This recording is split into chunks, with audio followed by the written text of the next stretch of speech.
The following program was produced by an independent community producer. The opinions expressed do not necessarily reflect those of the ECAT staff or board of directors.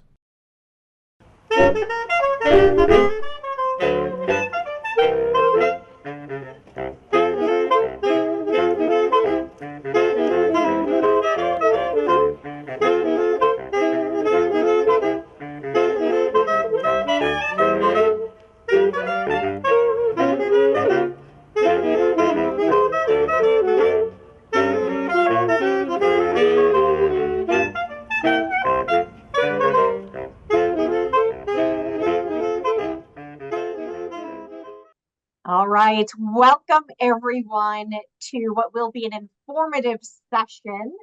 We are covering a lot tonight. Financial and care considerations for your elderly parents, and perhaps for you if you are that elderly parent.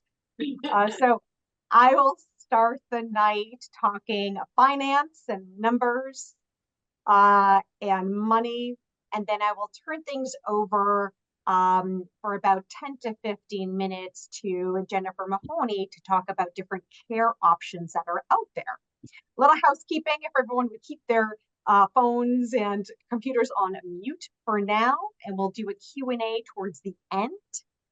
And of course, we are here to be a resource to you if we don't get to your questions. Email, call us, and we will, of course, do what we can to get you any answers or cover any topics that we didn't get to cover tonight. All right, so Jennifer, if you would, start us off. Yes. Nora Yousif is a financial advisor and senior vice president of the Empower House Financial Group at RBC Wealth Management right here in Easton, helping her clients make smarter decisions when it comes to their wealth planning and investments. She has presented on personal finance and investments for over 350 organizations, including Mass General Brigham, Signature Healthcare, the IRS, Mass Society of CPAs, and Harvard Business School. Nora frequently contributes to TV shows like Channel 5, CBS, NBC Boston, and Yahoo Finance. Nora has been published in CNBC articles and MarketWatch. Nora was honored to be named a 2024 Best in State Top Women Wealth Advisor by Forbes. Finally, she received her MBA from MIT Sloan, having been immersed with some of the brightest minds in the world of finance. Please welcome Nora. Hey, thank you, Jennifer. Okay, so as Jennifer said, it's like help people achieve their goals and align their wealth with their lives. And talking to so many clients and couples, I'm very much aware, not just through personal experience, but for what I do day to day, how likely it is that your parents' needs are increasingly falling on your shoulders, particularly if you're a daughter or daughter-in-law. And so what I'm going to do tonight, the goal is to make you smarter than when you logged on and more aware.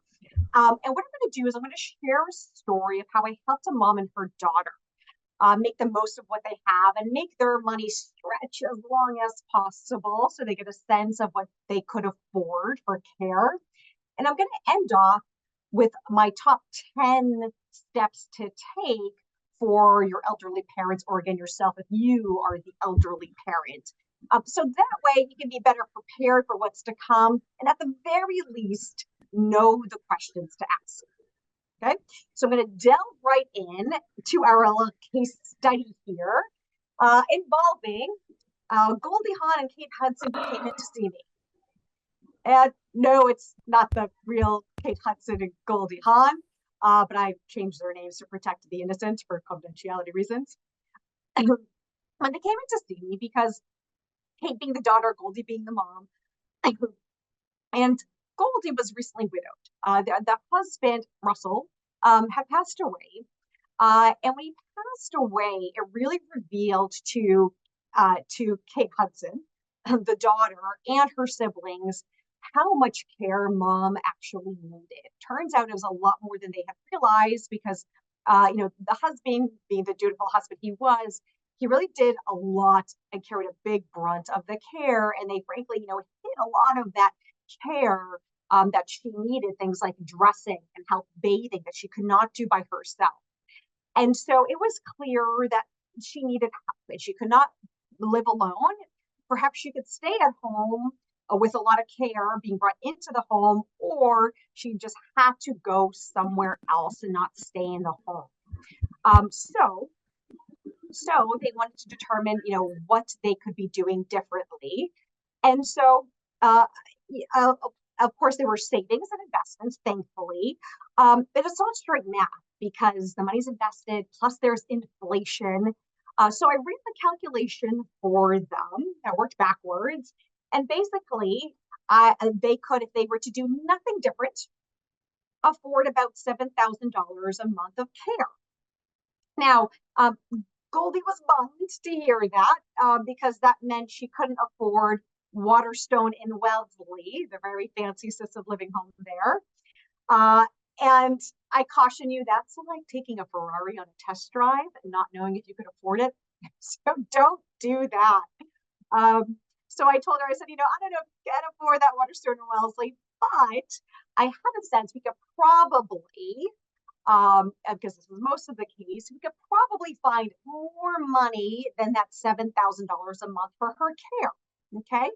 And so here is where we looked to find that extra money and use this as a reference for yourself, okay, or your parents, and trying to figure out where to find them more money and how to make their money stretch. So the first place we looked is a place you're probably not thinking, but I'm going there. And that is Social Security.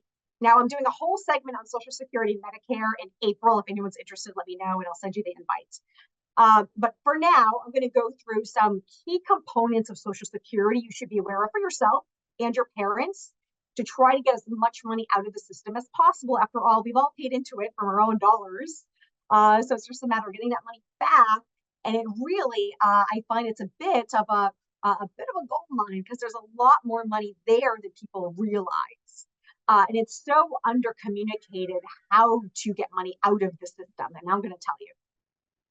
And if everyone, just a reminder, keep your phones and computers on mute, please. All right.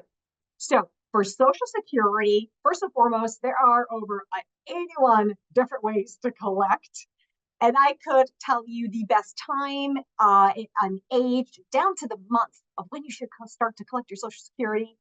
If I knew how long you're going to live, which of course no one knows. But what we do have a sense for is our own health and our parents' genetics, for better or worse, and a sense of their longevity, for better or worse.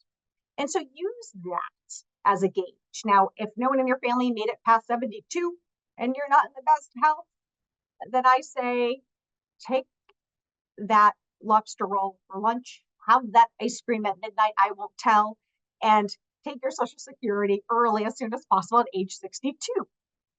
But in most cases, if you're anything like the average American living to your mid-80s, it does not make sense to collect that soon. In fact, it makes sense in most cases to wait at least until your full retirement age, which is somewhere between 66 and 67.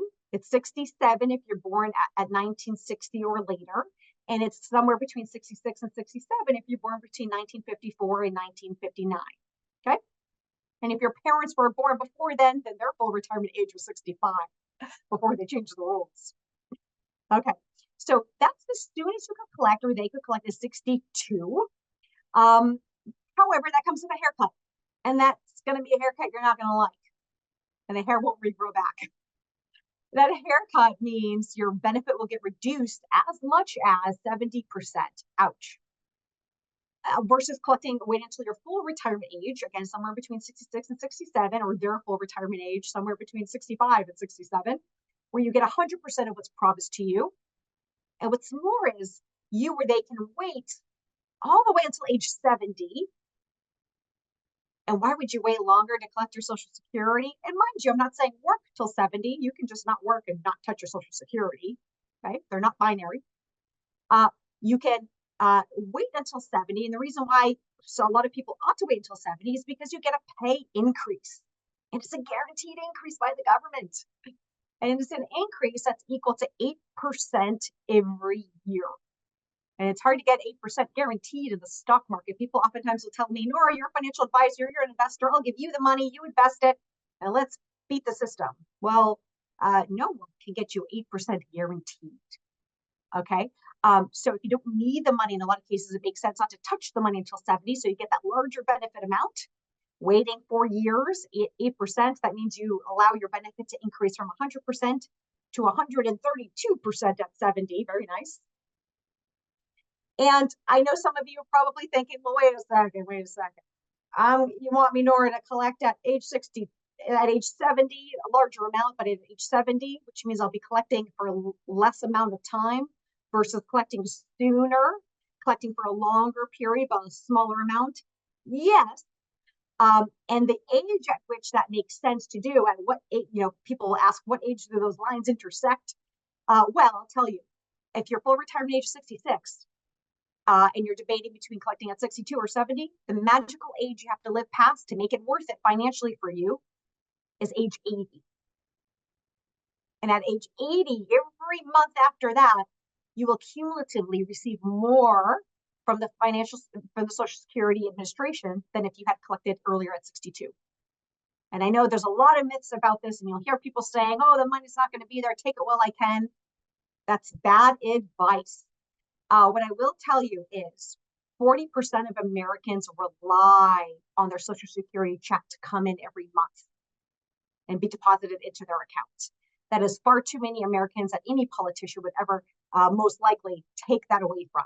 People rely on it. It wasn't meant to be that way, but that's the reality we're in. So very unlikely that they would ever get rid of Social Security. I'm sure you've heard the scare of, oh my gosh, the Social Security Trust Fund is going to run out of money. Yeah, that's true. It's projected it's going to run out of money, in 1934. Okay, we got 10 years.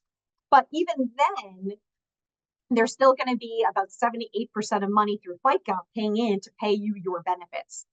And we've been here before. In 1984, when Reagan was president, the trust fund was going to run out, not in 9 or 10 years, it was going to run out in 2 years. It took the situation to get that dire before the government did anything. And what they did is they just kicked the can and they said, well, people are living longer.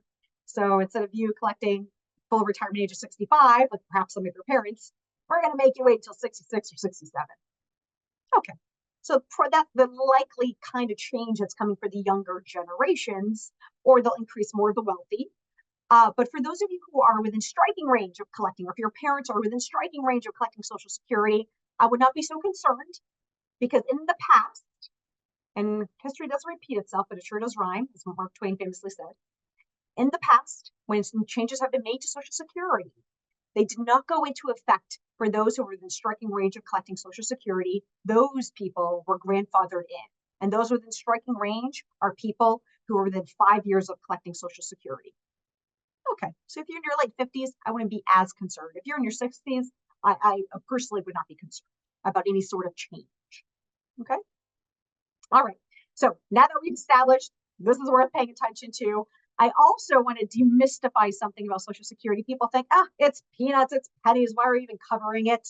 The maximum benefit that I have a client right now that's collecting, he's 70 right now, and he's collecting $4,800 a month through Social Security. That's the max right now. And it's continuing to go up with COLA adjustments.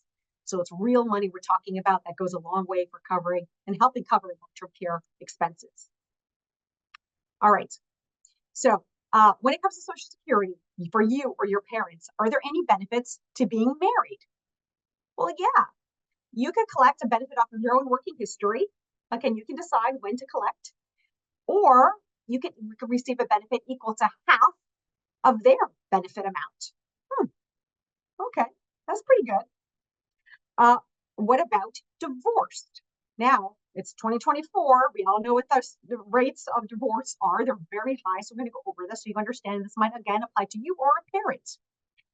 And divorce is a big part of my practice. I'm a certified divorce financial analyst. People often bring me in before, during, and after divorce to help them figure out what next and get better results during the divorce. I even run a singles event for my divorce clients. That's how many I work with. So here's how it works. It's the same as if you were married. You can collect a benefit off of your working history or half of your ex-spouse's benefit amount only if you were married for at least 10 years. Okay, that's the bar you have to pass. And I've even had people come to me talking about wanting to embark on a divorce. And the first question I ask is, how long have you been married? And if they say something like 9.5 years, and we've established it's a safe environment, I tell them, if you can hang on there 6 more months, do it, because that 10-year mark is key. Okay? And we all know someone who's divorced. So frankly, this doesn't apply to you. It could have very well applied to a friend of yours. So spread the word. Next, how does Social Security work if you have multiple exes, like my Uncle Jimmy, God bless him, hopeless romantic, love was not his forte. For multiple exes, same thing. You can receive a benefit equal to your own history or half of whomever had the largest benefit amount. And if you're the higher income earner and you're saying, hey, they're clapping off my back, yeah, they could be. They were married for 10 years to you, but it has no effect on your own personal Social Security benefit. It's part of why the system has a lot of cracks. Now, back to Goldie and Kate.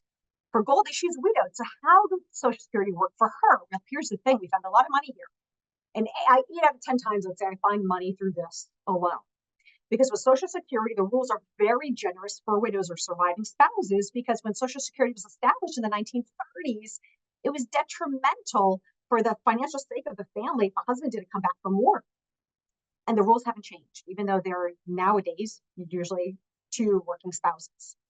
So for widows, you can collect off of, again, your own working history, or you can receive 100% of what your spouse was collecting. And if they waited until 70, you collect that 132% benefit amount. So just another reason for a spouse or you to wait until 70. It doesn't just affect you, it also affects likely your spouse if they were to be their surviving spouse. Okay. Now, in the case of Goldie, through that alone, we found her an extra $2,000 a month. This is huge. And mind you, checks don't always magically appear in the mail. It behooves you to be proactive. For Goldie, nothing came in the mail. Sometimes it does. For her, the automatic switch did not happen. We had to proactively apply through Social Security and receive that surviving spousal or AKA widow's benefit. Okay. All right. Oh, and while I'm on the topic of Social Security, I might as well just mention for Medicare. For Medicare, there's a nasty acronym called IRMA, which is a income-related Medicare adjustment amount. Basically, it's a premium you get slapped with if you're a higher income earner. And in Goldie's situation, they had good income coming in between their Social Security benefit amounts, their investments, plus her husband, Russell, had a pension. So they were at a higher income bracket. But when he passed away, obviously she lost that pension and didn't continue to her in their situation. So their income went down. Now, with IRMA, that nasty premium, there's generally a 2-year lag, where in 2024, when they assess the premium you pay, where Medicare assesses how much extra you're going to pay because you're a high income earner, they look at 2 years ago. So they were looking at Goldie's 2022 tax return when Russell was still alive and still getting that pension. Well, that's not fair. He's gone. She's no longer getting that pension. So why is she still getting slapped with this premium? Now, again, if she were to do nothing, she would continue paying this premium and it would eventually roll off in 2 years. And so I got on there and said, okay, we don't need to wait 2 years. Let's remove this bill from today. So what you do is you file, there's a specific form, and I'll send it to anybody who thinks this could apply to you or a parent.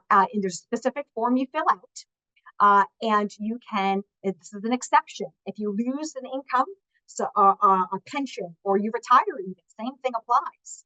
Or you lose a spouse, you can apply and have this IRMA come off sooner. And in Goldie's case, we shaved off $175 a month. In another case for a client, I shaved off $300 a month because these premiums can be as expensive as an extra $500 a month. Ouch. Okay. All right, moving on. So Social Security, great. We got an extra $2,000 plus we saved her $175. What else did we do? And where else did we look? I'm a big fan of using what you have. Now, she has insurance. Unfortunately, she didn't have long-term care insurance. Hindsight, that would have been the better way to go. A lot of people don't because it's expensive. And what if you don't need it? Then no one ever gets any benefit for anything after paying all those premiums. So she did have this old whole life policy, and it had some cash value that was no good to her. And she just hated this policy anyways. She hated paying the premiums. The death benefit was $400,000. And she was kind of confused why I was even asking about it. So what we did is, because people are living longer, we put it out to bid. And insurers bid, and we, long story short, exchanged it into an insurance policy that basically said, ooh, give us the cash value. Fine, she wasn't going to use it anyways. And that served as a paid up policy. So what happened is she was able to now have a policy in place and not pay any more premiums because it's paid up. Great. We saved her another bill. Love that. 2, we increased her death benefit from 400,000 to 600,000. Okay, she was, she blinked. She wasn't excited because she would never see that money, and she's right. But it was good for her children at least. But thirdly, I think more compelling is that we were able to add a rider that said if she needs some money for long-term care, which she will, she could tap into that 600,000 for long-term care needs. So we're able to unlock an extra $2,500 a month. You see, we're really moving the needle here. So this could apply to you or a parent if they're under 85 and the cash value is over $25,000. Okay. All right. And lastly, and make sure I haven't lost anybody. Good. Everyone is wide awake. Good. Lastly, the other area where we found extra money was looking at her investment. So I'm going to show you, these are the 3 lenses I look at when I'm assessing people's investments. And I'm going to share this with you when people bring in their stuff, they bring in their statements. Here's exactly what I look at. And I tell them what I see, and I explain how I think they could do something maybe better, smarter, more efficiently. And I'm going to run through those 3 categories so you can do it for yourself and your parents. Okay.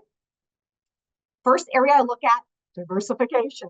And I know everybody knows, okay, diversification, not too many eggs on one basket. I know you know what that means, but so few people do it correctly. And in Goldie's case, and I hear it all the time, she goes, oh, Russell said we'd always be fine and everything, okay. I said, all right, well, let's look under the hood. She had 5 different funds, Murphy's Law. The 5 funds were all invested in the same stuff. And it was the majority of it was invested in a category that's been underperforming this past decade. And so she was not as diversified as she could be. So what you want to do is have a mix of all the different categories. The major categories being large companies, the S&P 500, the largest 500 companies, mid-size, small, it's like Goldilocks, big, medium, small, international, some corporate real estate, especially as interest rates go down, that will be much more attractive of an investment. Now it's, at a discount. Great. So stock market wise, that really encompasses pretty much the entire stock market. And the more of that you have, the less ups and downs, the more kind of steady, consistent, predictable returns over time, and naturally less risky. Great. And it's the closest thing we have to the Holy Grail, called a modern portfolio theory. Every MIT finance class mentioned modern portfolio theory, as they should, which basically said this is a way you can invest and not take as much risk and optimize your returns. Okay, great. So that's one thing. You want to make sure there's diversification. And 2, you want to watch out for the risk. Now, just like if I'm in the water and there's waves crashing, going up and down, just like the stock market, you want to make sure you have a safety vest, and that safety vest needs to be of quality. And the safety vest for investments, kind of buoying you and keeping you anchored, is what's called fixed income. I'll explain. It's the other side of investing in people's portfolios. There's a stock market side, okay, up and down ownership in companies. And then there's fixed income, which is basically where you play the bank. You loan money to a bank through a CD and collect interest, or you can loan money to a corporation through a bond or municipality and collect interest. And inherently, because you're just loaning money and collecting interest, it's less risky. Okay, and generally the older someone is, the more conservative they ought to be. It's a more prudent thing to do, so more protective. And so that's something to watch for your parents and for yourself too. As we all age, rule of thumb is to get more conservative, protective, and have more of that stuff. And that stuff right now is interesting. We are at 22-year highs on what that stuff is paying. And I'm talking about bonds and CDs. We're at 22-year highs. And this is all a result of the government cleaning up the mess of COVID and all the money that was printed and reducing inflation, pumping the brakes on the economy. They jacked up interest rates. And we're sitting steady here for a while now at these 22-year highs. And eventually, they will go down. The government is going, they're predicting 3 decreases. It may be less, maybe more, and certainly into next year, certainly feasible that they will continue to decrease rates and slowly, gradually, or maybe not so slowly, we'll see, shut the window, close the window on this opportunity of investing at these 22-year highs. So it's a really great, ideally for retirees or soon to be retirees, to lock in these higher interest rates on the safer side of your investments, finally making some good income on this fixed income. And a lot of people will say, well, mine is in a high money market, high yield savings account or money market account. Those are great. I hear you, they're paying around 5, like everything else, great. But know that when rates do start to go down, so will the interest rates on those. So I actually urge you to really consider locking in the rates now while they're so high with the bonds and the CDs and municipal bonds. Okay. Now in Goldie's case, she had a lot of, not only was she not diversified, she also had a ton of cash that was just sitting there. So we put that to work in generating some good cash stream for her through CDs and bonds, not having to take a whole lot of risk, which is great. And lastly, cost. You want to be aware of cost because people don't ask about this enough. So oftentimes there are layers of cost. There are money managers. In Goldie's case, they had a money manager. They had expensive mutual funds. All in all, her total costs were about 2.5%, and she had no idea. We brought things down to 1. And if you're thinking to yourself, 1.5 or even 1%, does that make much of a difference? It does. It adds up. Even just a 1% decrease over 20 years on $1 million adds up to about $400,000. Assuming a good return on an investment. Okay. All right. So I'm going to pause there and get to the bottom line, which is that we were able to increase her spend towards long-term care, whether again it was care brought to the home or her going to an assisted living home, from $7,000 a month to $13,000 a month. And that was a whole different level of care that she was able now to afford. Okay. All right. So I'm going to shift gears and I'm going to end off with my 10 steps I want you to take for your parents, or at least be aware of, and perhaps even take care of for yourself. And here are the 10 things to do to get in front of an emergency, to get prepared for yourself and for your parents. First thing, number 1, get organized. There is a family inventory workbook I send to clients all the time. And if you don't have access to something like this, email me and I'll send you what we use. And these things are great.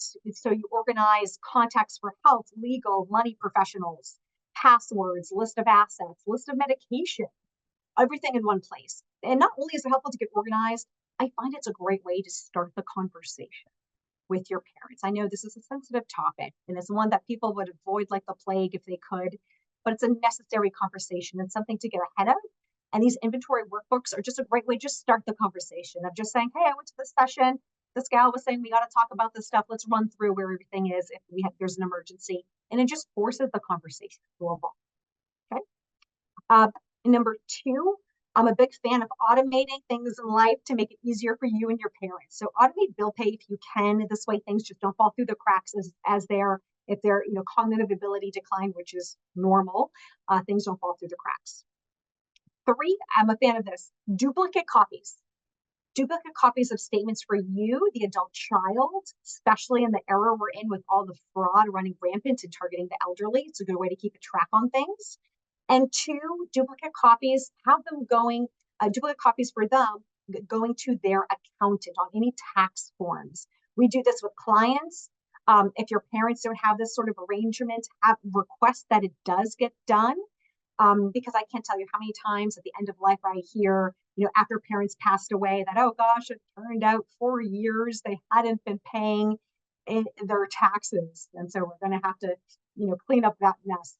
So it's just a good way to get in front of things. And again, just try to automate as much as you can in their financial lives to make it easier on them. Okay, so automate their tax forms, be duplicate copies sent to their tax professional or to their accountant. Number 4, consolidate accounts. You don't want stuff everywhere. It's hard to manage things investment-wise. For required minimum distributions, which is what the government determines. They require you to start taking money out of retirement accounts because they want their tax dollars. They pushed out the age now 73 or 75 if you're born after 1960, but likely for your parents are already collecting the required minimum distributions. And if they have multiple IRAs or multiple retirement accounts or an IRA and a 401k from an old employer, they have to take out multiple RMDs. It gets hectic and it just increases the chances that something's going to get missed. And down the line, after they pass, it will be helpful for you to avoid the nightmare of running around and trying to figure out where their accounts are and then consolidating it after the fact. It's easier to do it while they're still with us, and while you can make the calls with them together to consolidate accounts. We help people with this all the time. It makes a big difference. Another reason to consolidate is it allows you to really take inventory. For example, if your parents have a trust, but you notice when you're in the process of helping them consolidate, and I notice this all the time when we're doing this for clients or for their parents, all of a sudden we'll notice you have this trust, but none of your accounts are in the name of the trust. And if that's the case, if the trust is not funded, that means the trust is basically worthless. They spend all the time and money to do the right thing and be forward thinking. But if the trusts aren't funded, meaning if the accounts aren't titled in the name of the trust, it's as if the trust doesn't exist. Okay.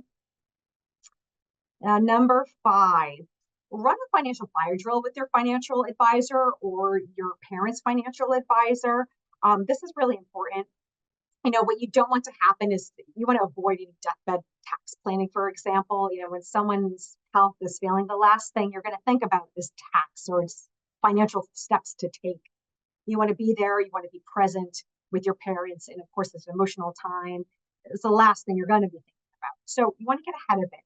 And what I mean by this is, for example, for let's say your mom and dad, likely they're the generation where they could at that time, where innovation and technology wasn't moving as quickly as it is today, where they probably have just a handful of stocks that they just held for most of their lives. And it's Raytheon, for example, they bought it at a really low price point and it's gone up.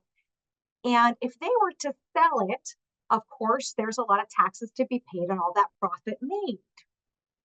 But what happens is when someone passes away, the price point that they bought that stock at gets stepped up to the current cost or market value of that stock at their date of death. So what a strategy to consider implementing, and of course, talk it over with your financial advisor and the accountant, is that if there is a parent who is ailing, who is likely going to predecease the other, you perhaps want to put the low basis stock that they've had for a long time in that parent's name versus it being joint or just in their name, perhaps transfer just to that spouse's name alone. So that way, when they do predecease the other spouse, you get that step up in cost basis. Okay, just an example. Number 6, consider having limited or full trading authority on their account. So that way you could intervene and make some financial or investment decisions for them, or withdraw or distribute money as needed to pay some of their bills. Some of you may be power of attorney or POA. That's great. A mistake I see a lot of times is people are POA, have the POA, but don't have that document on file at their banks or with a financial advisor. And that's key for it to, again, be powerful and to work the way it's supposed to. Is you have to have it on file ahead of time. Right? You don't want to be scrambling during an emergency. Number 7, this is something we do for all clients, no matter really what age anymore, especially after COVID. We have a trusted contact listed for all clients, meaning we we have someone we can call to just say, hey, is mom and dad okay? Strictly just checking to see if they're okay, checking on their health. We don't disclose anything financial. And it's just another set of eyes and another person to be checking in on your parents. And you know, a handful of times where we weren't able to get a hold of an elder who's typically very responsive, and it turned out they had been on the floor for hours, in one case days. And it was that first call of, something doesn't seem right to an adult child, to then go to the home of the client and find them in an emergency situation. So again, you want to put as much oversight as possible, to have as many eyes and ears on your parents, or maybe yourself, if you're the elder parent, as possible. All right, number 8, we're getting down here on the list. Number 8, recognize the power of college funds, these 529 plans. These college funds are more than just, you know, a way to fund college. Don't get me wrong, that's great. And a lot of people want their legacy to go to college and funding either a niece or nephew's college or grandchild's college. Wonderful. It's a really nice tax strategy to get money down, not just down to one generation, but maybe even 2 generations. And a little key strategy with these college funds is you can actually give 5 years worth of the gift tax exclusion amount, which used to be $10,000 a year, then it was 15. Now it's up to $18,000 a year. So 18 times 5, that's 90 from grandma and then also grandpa. That's 180,000 that you could take from your assets, or your parents could take from their assets and transfer down to the next generation or 2, removing that money from the estate, meaning it's less money that would get taxed at the estate level. Okay, it's a really nice strategy. We often bring that up with grandparents. Okay. All right, number 9, here we go, last 2. Number 9, recognize the POA no longer has power once a parent has passed away. Okay, so a lot of people think, oh, I'm POA, I'm good, the parent passes away, and then they're trying to access the parents' funds to pay for things like the funeral or whatever it is, and they can't. So what I would encourage you to do, and again, you talk this over with your advisors and your team, consider being a joint owner. Be named second, not first, second, so that way it doesn't affect you tax-wise. Okay, there's no tangible effect. But be joint owner on a small checking account that has some funds, and that way, when your parent predeceases you, you still have access to those funds to pay for things that are related to them, okay, or their home. Okay. All right, and last but not least, you want to make sure estate planning is nailed down. But when I say estate planning, I don't always mean a trust. It could be something like the POA, power of attorney. It could be having a conversation about gifting. A lot of parents will want to gift you the house that they bought in the 80s, which is a beautiful thought, but a terrible thing to do tax-wise. Because just like I was talking about before, that cost, the step up in cost basis has been lost. Okay, let me give you an example. In Goldie's case, they bought their home in the 80s for 20 grand, and now it's worth over 900,000. Talk about a good profit.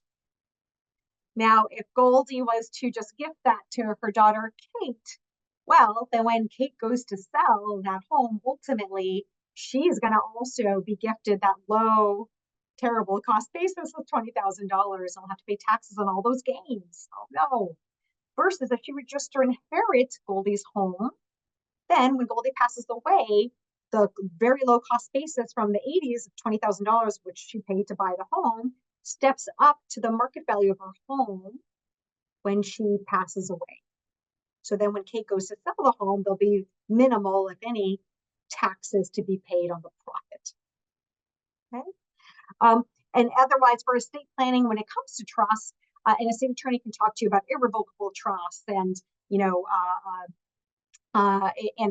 how to best strategize assets to keep as much in the family as possible versus going to Uncle Sam or elsewhere.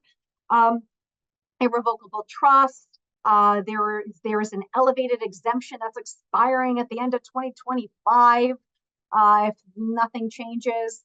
And basically that's relevant to people with over $7 million in assets. Want to really pay attention to that. If you have specific questions about that, message me and I'll get all into that. That's a whole other session in of itself. And if your parents do have a trust, don't just think, oh, I checked the box, I'm good. No, because there was a change made last year in Massachusetts, or as I like to call it, Taxachusetts, where Massachusetts raised the estate tax level or credits that's given per person in Massachusetts. It went from $1 million to $2 million. So it's a good thing they raised it, which they needed to do because we had this tied for the lowest credit possible, which was not great, gave us a bad rap. So they increased it, which was good. But what was bad is the fine print. And the fine print basically said that there was for spouses, things aren't portable. Basically meaning it's not a guarantee just because you have a trust that you're going to be able to maximize a wife's $2 million credit and a husband's $2 million credit and therefore shelter $4 million. There has to be special wording. The trust has to be established a certain way for it to work the way it's supposed to. So if your parents have a trust, at the very least, have them or you and CC them reach out to your state attorney who drafted the trust and just email them asking, hey, in light of the recent changes in the state tax law for Massachusetts, is our trust still good? Or do we need to rework this thing? Okay, it's a crucial question. And that, again, is all about keeping as much money in the family versus paying excessive and potentially avoidable taxes to the Commonwealth of Massachusetts. Okay, so I'm going to pause there. I know that was a lot, but it was intentionally a lot because I want to give you all at least one thing to take away and give you broad strokes of what to be considering. You don't by any means need to be an expert. No, I'm here. I'm a local resource. I'm happy to help. I always give complimentary consultations where I essentially treat you as if you're a client. You bring in what you have. I run an analysis and I tell you what I see. Okay, you can take or leave the advice. I'm going to tell you what I see. So feel free to reach out if you want a complimentary session for you and your parents or just you, whatever. I'm happy to do that. Just send me an email. My email's on the bottom of the screen. I don't know if you can see that. It's nora.yousif@rbc.com. And we'll schedule something. We can do it in person in Easton. We can do it over Zoom, whichever you or your parents prefer. Okay. So with that, I'm going to pause and I'm going to shift gears here and I'm going to bring back Jennifer Mahoney. Okay.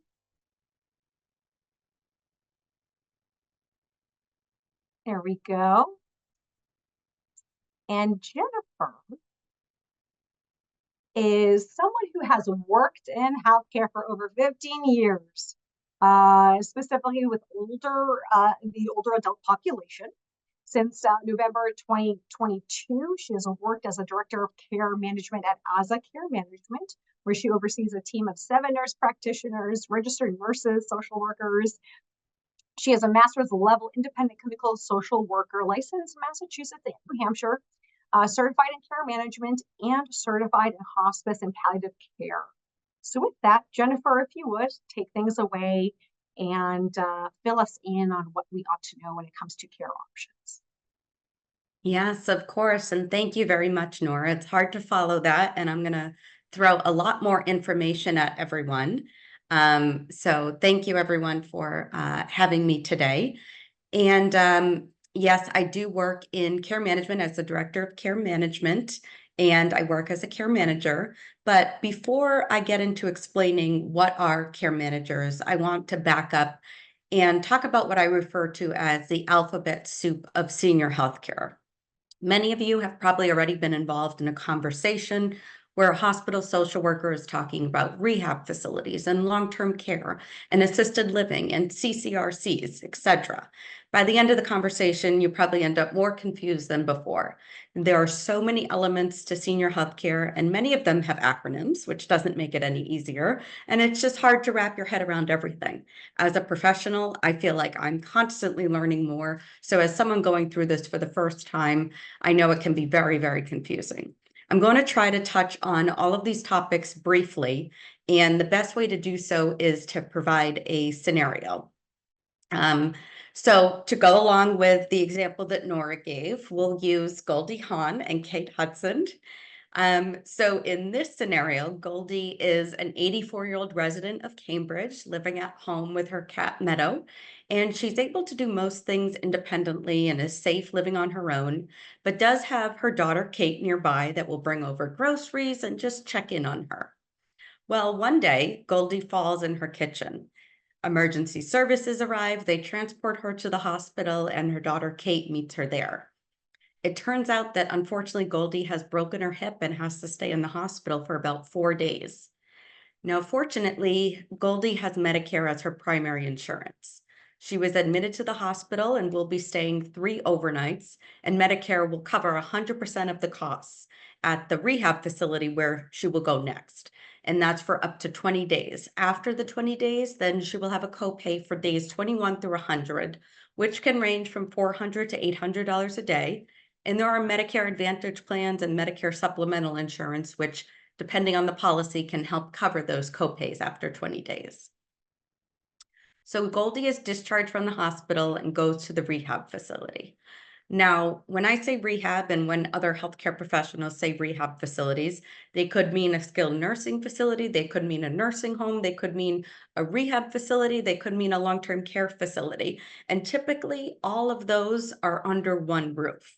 Oftentimes, the long-term care wing is next to the short-term rehab wing, but it's still under one roof, and it might be what many people refer to as a nursing home. So oftentimes those terms can be used interchangeably, but not always.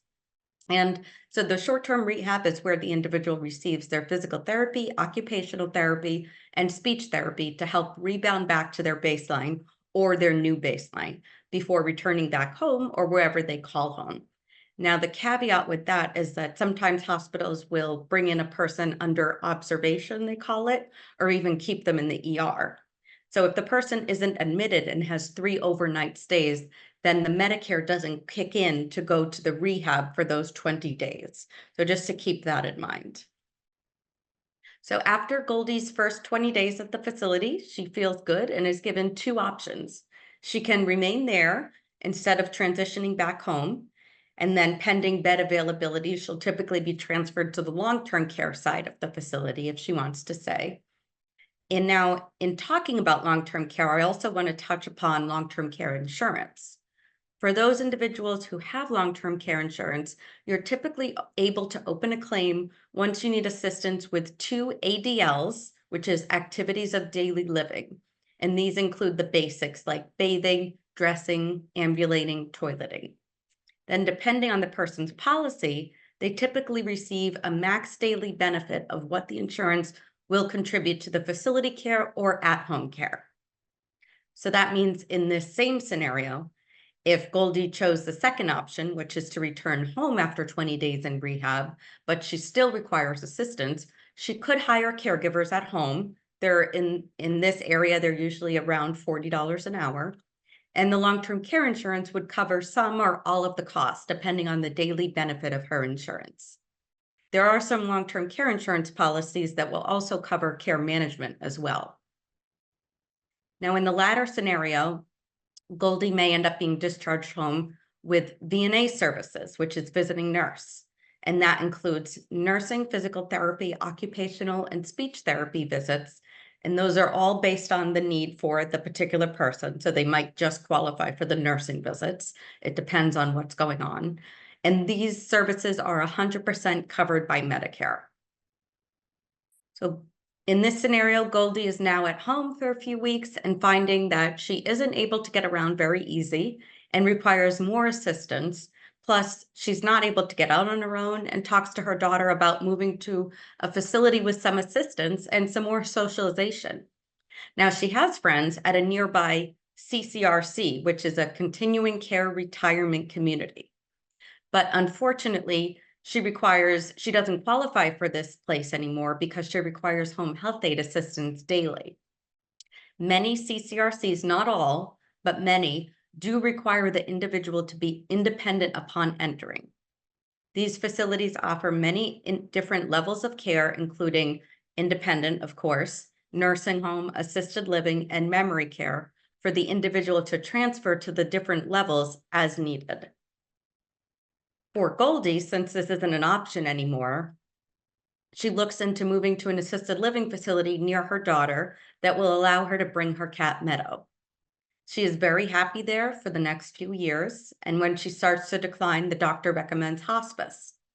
Hospice is 100% covered by Medicare and includes nursing, social work, aid, and chaplain visits. Hospice is available 24/7, but they're not there with Goldie 24/7.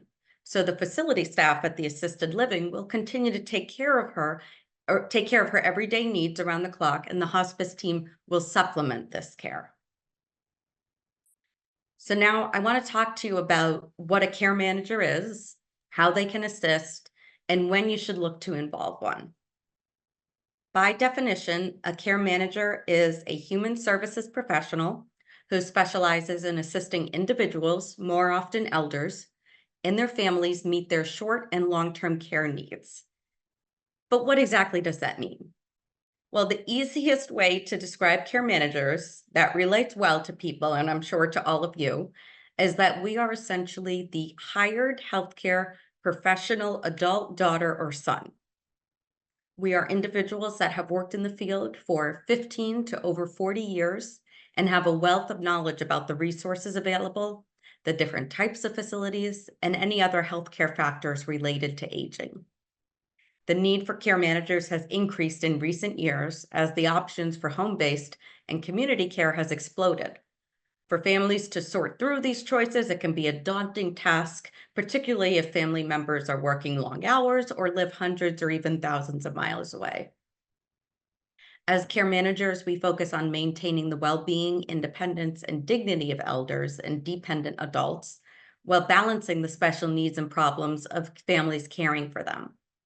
We have a holistic approach to our clients, so we're looking at the whole person, and we're able to assist and or make referrals for legal issues, health issues, living situations, family dynamics, support system, and so on and so forth.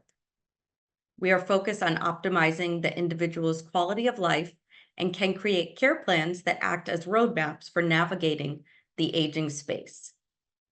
So how exactly do care managers assist? What does this really look like in the real world? Well, let's go back to the Goldie and Kate example to show you how a care manager could assist in this situation. So it turns out that Goldie actually had a care manager involved, which led to a smoother transition and plan for Goldie and Kate. The care manager was hired by Kate when she became worried about her mom declining and living by herself. The care manager is the one that recommended the lifeline necklace that is motion activated and was able to call emergency services automatically when she took the fall. The care manager met Kate at the hospital and advised on preferred rehab facilities in the area to ensure the best care for the client. When Goldie was ready to return home, the care manager followed up to confirm the visiting nurses would be visiting and what the schedule would be. The care manager also worked with Goldie to recommend home health aides to provide care daily for 8 hours or whatever amount of time that she needed for bathing, dressing, meal prep, housework, and anything else that might be needed. The care manager also helped to locate a reputable assisted living facility near Kate that would accept her cat Meadow. And when the time came, the care manager recommended the best hospice provider in the area and provided support and guidance to Kate and her family throughout this process. The care manager was also instrumental in opening the claim with the long-term care insurance, submitting the invoices, and ensuring the client was reimbursed for home care and care management services. So when to call a care manager? Fortunately, there's no wrong time to call a care manager, but some ideas of when to call are when you have a loved one that needs support and resources to maintain independence, when you're stressed by the caregiver role, when you require a roadmap after a new diagnosis or hospitalization, when you don't live near your loved one and need someone to be a local contact. That ends up being a real big reason of why we're often called. When you need consistent, unbiased, and accurate communication, when you require supervision and ongoing training for existing care providers. A lot of individuals who want to remain at home end up having 24-hour care. Well, managing all of those care providers can be a job in and of itself, as I'm sure many of you may already have experienced. Because of our expertise, we can save time and money because we have the resources and knowledge at our fingertips. We are also able to be proactive and anticipate what the client will need, therefore putting the right plan in place the first time, which provides peace of mind for the family. We also provide care management on call 24/7 and offer an increased level of communication for families that don't live locally. Our goal in being involved is to allow each of you to focus on being the daughter, the son, the loved one, and alleviate some of the caregiving responsibilities from you. Care managers bill hourly, but we also do have a program called Peace of Mind that includes a quarterly visit and is basically an opportunity for hire a care manager to be on standby and prepared for the time when your loved one may need more active care management. If everything is kind of going well for them right now, but you want to make sure that when the time comes that you're ready, that would be when they might be a good candidate for our Peace of Mind program. And I thank you again for your time today. I hope that wasn't too overwhelming in a short period of time with all those additional acronyms. But you can always reach me at AZA Care Management, and I will also change my name here to include my email address so that everyone will have that as well. Okay, And thank you. Thank you, Jennifer. And there's no other word than overwhelming. There is so much to consider, but just know if you take nothing else away, you are the furthest thing from having to do this yourself. And it's not something you want to do alone. Feel free to reach out. I'll connect you to local resources to help you build out that village, of attorneys or care advisors, hospice. If you want me to sit with your parents and help you strategize and just point out what I see, I'm happy to. It's complimentary. Just reference the session. So anything we can do to help, happy to. Otherwise, I hope this was helpful. We have 2 minutes left, so we are right on time. In these last remaining 2 minutes, I'll take a question or two, but don't worry if we don't get to them. Again, just reach out, myself or Jennifer, if you have specific questions, and we're both very generous with our time, and we'll answer those questions for you either way. Okay. But if anyone has a question, feel free to unmute and ask it here in this last minute.